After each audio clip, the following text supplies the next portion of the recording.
So this is a lecture on gonorrhea resistance. We're going to talk about the treatment for gonorrhea. In order to talk about the treatment for gonorrhea, you need to know two big things. The first thing is what's happening to the resistance rate of gonorrhea to the antibiotics we're using. And then the second thing you need to realize is that the Center for Disease Control is responsible for public health, not individual health. And that becomes important later on when we discuss it. So keep in mind when the CDC makes recommendations, primarily their duty is to protect the public, not necessarily the individual. And that does have implications later on. So let's get rid of that for a sec here. And we're going to start this brief lecture on what's going on with gonorrhea, which is actually really impressive, man. That little sucker's developing resistance like you wouldn't believe. All right, so first thing is we're going to take just a brief timeline to have some idea of what's been going on with the resistance patterns of gonorrhea. We're going to start off with, we could start treating things like this in the 1930s. And I'm just going to build a brief timeline real quick. Let's do it with 1970s, probably about the middle.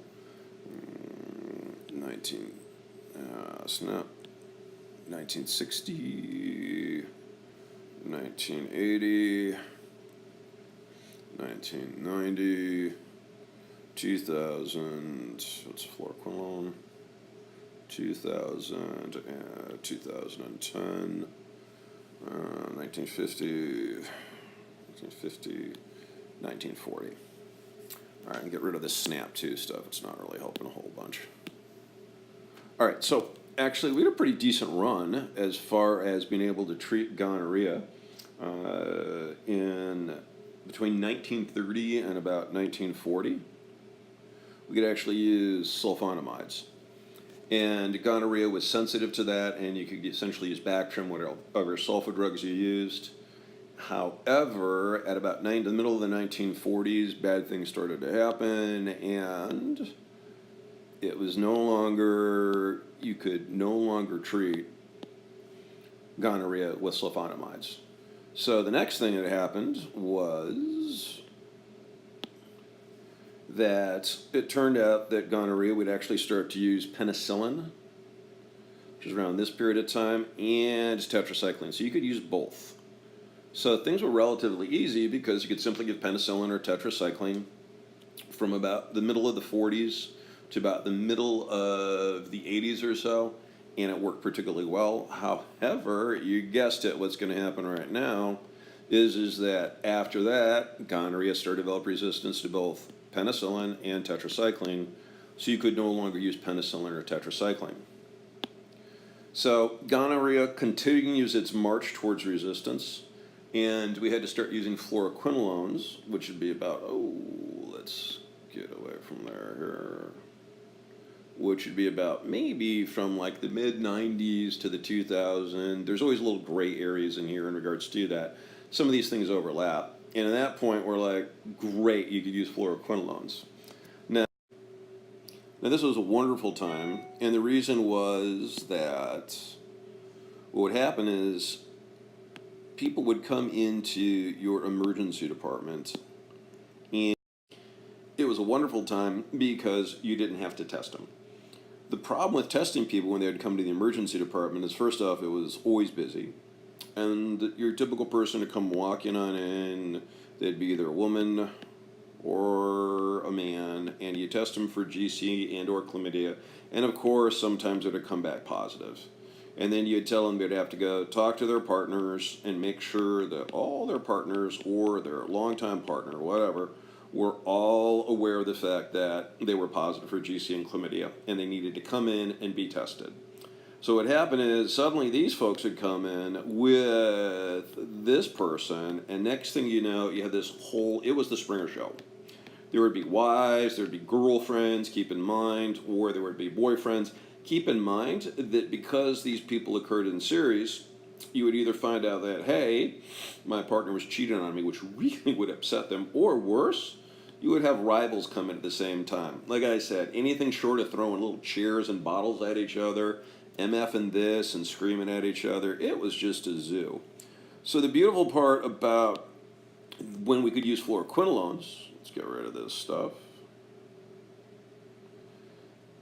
is that I didn't have to test. There were a few of us. We loved not testing because what we would say is, well, you've got a sexually transmitted disease. We're fairly certain, but we're not 100% sure. You need to tell all of your partners, take care of this, and then you didn't have to give any shots or anything else. You simply would give them the triple threat. It was a shotgun. It'd bring a tear to your eye. So they'd come on in, and then if you're worried if they had a cervicitis or urethritis, no testing. They're unreliable for follow-up. You'd simply give them this triple threat, which was Cipro, Doxy, and Flagyl. It was a beautiful thing because the Cipro would cover the GC, the Doxy would cover the chlamydia, and the Flagyl would cover Trick, BV, and just about anything else. And then we would say, hey, listen, we're not 100% sure what's going on. This is the way we treat it, but your partners need to come to be treated. Because you didn't have to go through the whole argument about GC or chlamydia, there was no Springer show. So, but as all good things eventually come to an end, you can guess what happened, which was that GC continued its unending march and, of course, developed resistance. All right, so no longer fluoroquinolones were shot on that. It's not going to work for us anymore. Which now leaves us to, you got it, cephalosporins. So now we've got to give a shot, right? And the T cephalosporins were primarily oral cefepime, which was always good, right? And ceftriaxone. Well, you can tell what's going to happen right now. Sure enough, they developed the bacteria, the gonorrhea developed resistance to cefepime, or one of those drugs. Which meant the only thing we had left was ceftriaxone. And so you can see that it is possible to eventually develop a gonorrhea that is relatively resistant, if not completely resistant, to all the antibiotics we have to treat it. In fact, if you look at what's going on with ceftriaxone right now, we were able to give 125 milligrams a couple of years ago, and now we have to give 250 milligrams in order to get cures. So keep in mind that this whole march towards resistance is going to have some significant implications. The first is it's really going to hurt Tinder's IPO when they finally have it. But more importantly, from a public health standpoint, you could have gonorrhea that just takes off and is resistant to pretty much everything, which obviously has all the issues associated with gonorrhea, including getting sick, having your joints for a disseminated gonorrhea, increased risk of PID, increased risk of ectopic pregnancy. It could easily become a public health disaster. So now that you've got a fairly good idea of gonorrhea's march to resistance and the fact we're down to cephalosporins, in fact, really just ceftriaxone, because these things are all resistant, you can understand now what's going to happen is obviously people concerned about resistance, and this is one of the primary drivers of the new treatment recommendations by the CDC.